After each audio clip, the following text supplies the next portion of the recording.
मला आठवण करून दे. ठीक आहे. बघा नोंदणी कोणी केलेली आहे? नोंदणी विकास जानके आहे ना इकडे. विकास इकडे फिरोज इकडे बसून घ्या ना तो निवडून.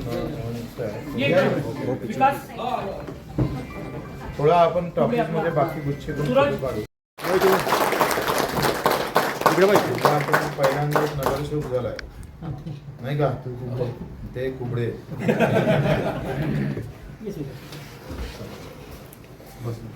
चला शिवसेना काय असते.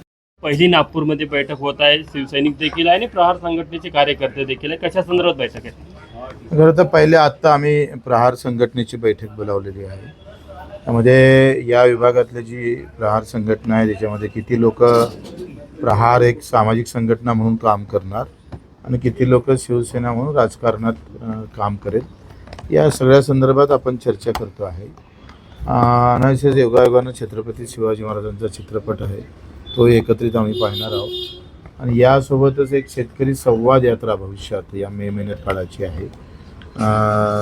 शेतकऱ्याच्या संवादासोबत एक कुठला विषय घेऊन येत्या काळात शिवसेना पक्षाचं काय धोरण असलं पाहिजे शेतकऱ्याच्या संदर्भात, दिव्यांग आणि मजुरांच्या संदर्भात आणि प्रकल्पग्रस्त या सगळ्या विषयासंदर्भात एक संवाद यात्रा काही मंत्री घेऊन कधी काळी शिंदेसाहेबांना घेऊन एक विचार आम्ही करतो आहे. तो कळाव का नाही कळाव त्याच्यावर चिंतन मंथन आम्ही करतो आहे. शिवसेनेचं शेतकऱ्यांबद्दलचं धोरण आहेच पण बदलत्या काळामध्ये आपण महाराष्ट्रात जर पाहिलं तर विभागानिहाय आपले पिकं पद्धती बदलतात. जसं कोकणात गेलं तर आंबा आहे, द्राक्ष, तिथे काजू आहे किंवा मत्स्य उत्पादक शेतकरी आहे. नाशिकच्या पट्ट्यामध्ये कांदा उत्पादक शेतकरी, द्राक्ष उत्पादक असा विभागवाईज जो बदललेला आहे त्यानुसार विभागावाईज काही धोरण करता येतं का शेतकऱ्यासाठी, त्या संदर्भात काही नवीन उपाययोजना करता येते का आणि मजुराच्या संदर्भात सुद्धा या सगळ्या विषयावर एक संवाद यात्रा आमची 3 ते 4 दिवसाची राहणार आहे. त्या काळाची का नाही काळाची, कारण शिवसेनेचा आमचा चेहरा हा शेतकऱ्याचा, मजुरांचा, वंचित घटकांचा, दिव्यांगांचा राहील. त्या संदर्भात कसे पावलं टाकता येईल ही सगळी ताकद शेतकऱ्याच्या पाठीशी कशी उभी करता येईल हे पाहू. प्रहार संघटनेचे कार्यकर्ते तुम्ही असं म्हटलं की ज्यांना शिवसेनेत काम करायचं ते शिवसेनेत काम करेल, ज्यांना प्रहार संघटनेत काम करायचं आहे ते प्रहार संघटनेत काम करेल. दोन्ही ठिकाणी काम नाही करणार का? म्हणजे काम करेल पण कसं आहे काही लोकांचं लक्ष राहते की बाबा आता मी आयुष्यभर काही राजकारणात कुठल्या काम करणार नाही, मला एक सामाजिक संघटना म्हणून सामाजिक काम म्हणून काम करायचं आहे. त्यांना शिवसेनेने ताकद द्यावी. शिवसेना त्याला सामाजिक कामात कसं ताकद देता येईल, कारण 2 वेगळे प्रवाह आहे. लक्षात घ्या का काही कार्यकर्ते असं असतात ते आयुष्यात कधीच उभे राहत नाही पण त्याला सामाजिक कामात गोडी असतं तर त्याला तिथे ताकद कशी देता येईल आणि ज्याला सामाजिक संघटनांनी राजकारणच करायचं आहे तर त्याला शिवसेनेला कशी ताकद देता येईल. आपली लक्ष आखरी असं आहे का राजकारणात आम्हाला शिवसेनेशिवाय दुसरा पर्याय नाही, आम्ही कुठलाही दुसरा विचार करू शकत नाही. पण सामाजिक संघटनेच्या माध्यमातून कशा पद्धतीनं आपल्याला अधिक ताकद बळ भेटेल तो पण आपण विचार करू. शिवसेनेत प्रवेश करण्याआधी काही अटी शर्ती ठरल्या होत्या, त्यात ही अट होती का? नाही, अशा काही अटी शर्तीचा विषय नाही. म्हणजे ह्या असं करावं लागेल आणि तसं करावं असं काही. त्यामुळे आणि आम्हाला काय 20-25 वर्षापासून फार अटी शर्तीत राहण्याचा. तर तुम्ही जुने शिवसैनिक आहात पण आता पुढे करताना प्रहार आणि शिवसेना दोन्हीचं काम तुम्ही करणार आहात. ते पाहू आता, त्याच्या सगळ्या बैठकी घेतो आहे. एक विभागाची बैठक आता 9 तारखेला पुन्हा अमरावती विभागाची बैठक आहे, मग मराठवाडा विभागाची आहे, मग पश्चिम महाराष्ट्राची, कोकण विभागाची, मुंबईची, याच्या बैठकी करून त्यातून काय सूर निघतं आणि कसं सोयीचं होईल. कसं आहे आखरी आम्हाला शिवसेना राजकारणात मजबूत करायची आहे.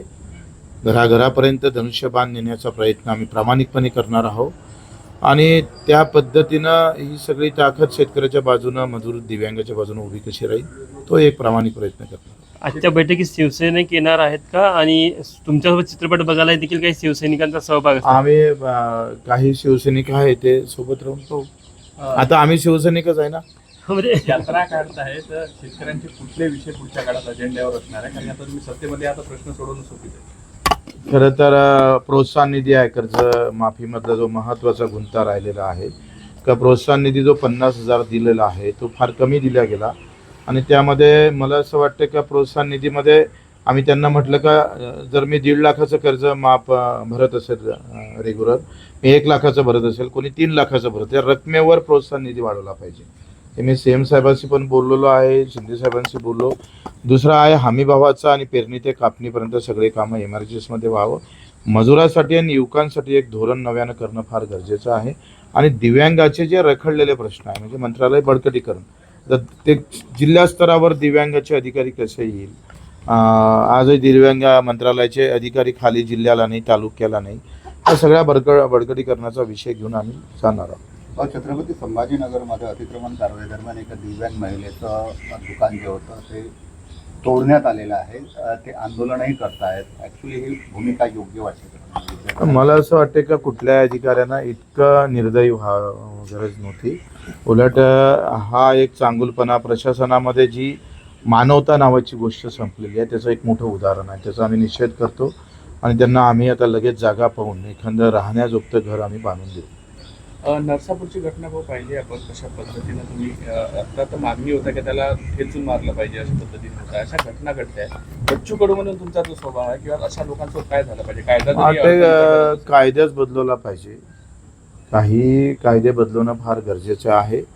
मला असं वाटते का त्याला भर चौकात फाशी देण्याची शिक्षा असेल किंवा हातपाय जसं छत्रपती शिवाजी महाराजांनी आपल्या राज्यामध्ये दोन्ही पाय दोन्ही हात ज्याचा चौका केला होता त्याला व्यवस्थित त्या पद्धतीनं आता सरकारनं काही ठिकाणी तरी समोर जाणं गरजेचं आहे.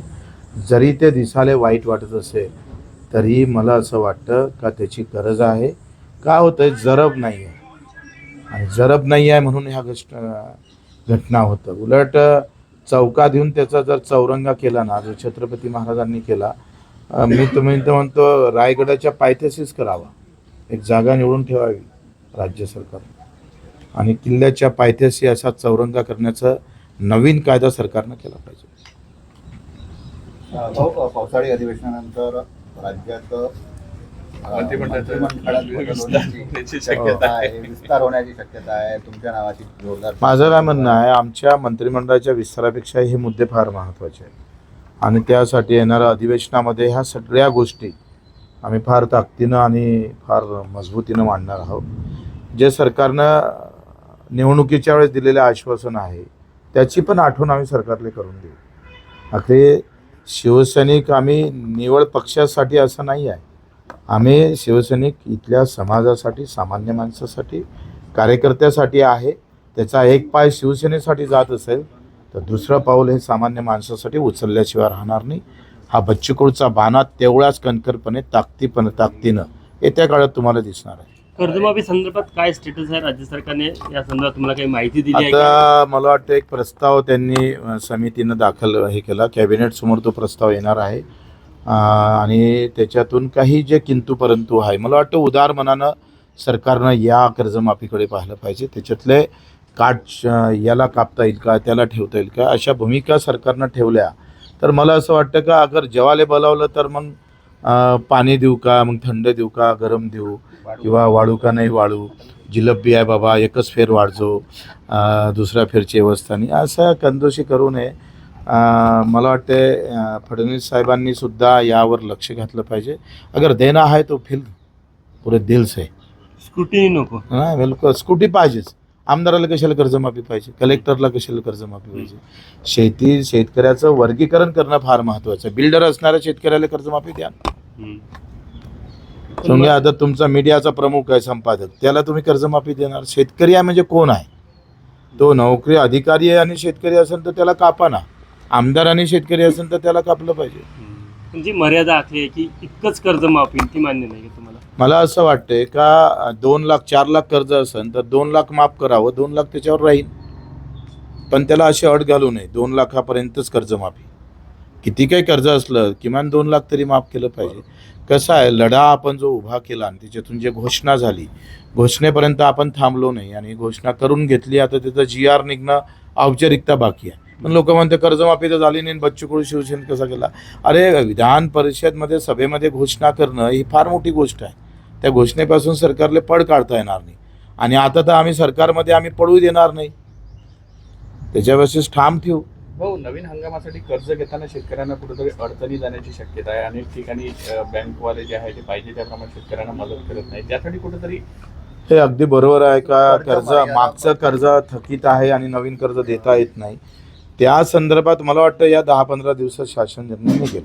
आणि तो शासन निर्णय निघाल्यानंतर जे थकीत कर्जदार आहे, जसं मी माझ्या बँकेचा अध्यक्ष आहे, तर माझ्या बँकेतल्या किमान 70,000 शेतकऱ्यांची कर्जमाफी पूर्ण होईल. खरा जर विदर्भातला जर विचार केला आपण तर 1.5 ते 2 लाखापर्यंतच कर्ज शेतकऱ्यांवर आहे. तर ते सगळे माफ होणार आहे. 70,000 लोकांना फायदा माझ्या एकट्या बँकेत होणार आहे. आणि त्याच्यामुळे आता आम्ही जे धोरण आखतोय की त्यांना कर्ज देण्याच्या संदर्भातला विषय आपण समोर नेणार आहोत. कडूजी, नाना पटोले यांनी तुम्ही वर कटाक्ष केला आहे की उपमुख्यमंत्रींना मुख्यमंत्री बनवू, यासाठी तुम्हाला म्हणणं आहे की नया मला 5 वेळा नमाज पडता, यावर तुमचं काय बोलणं? नाना पटोलेचं मत एवढं मनावर घ्यायची गरज नाही, कारण त्यांनी बरेच पक्ष फिरून सगळ्या भूमिका बदललेल्या वेळेवर. आणि आम्ही ही भूमिका जी घेतलेली आहे ही भूमिका शिंदे साहेबांना तर आम्हाला आमचं ते प्रत्येक शिवसैनिकाचं ते स्वप्न राहील. त्यासोबतच दुसरं स्वप्न आमचं शेतकऱ्यांचं आहे.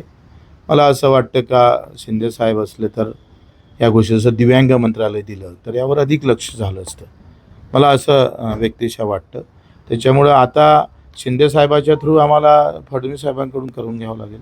आखरी मार्ग तोच आहे. श्रमोद्धीचा मार्ग शिंदे साहेबापासून सुरुवात होते आणि तिथेच तो एंड होते. ठीक आहे. चला, काय म्हणताय माझं काय भाऊ, ते व्हिज्युअल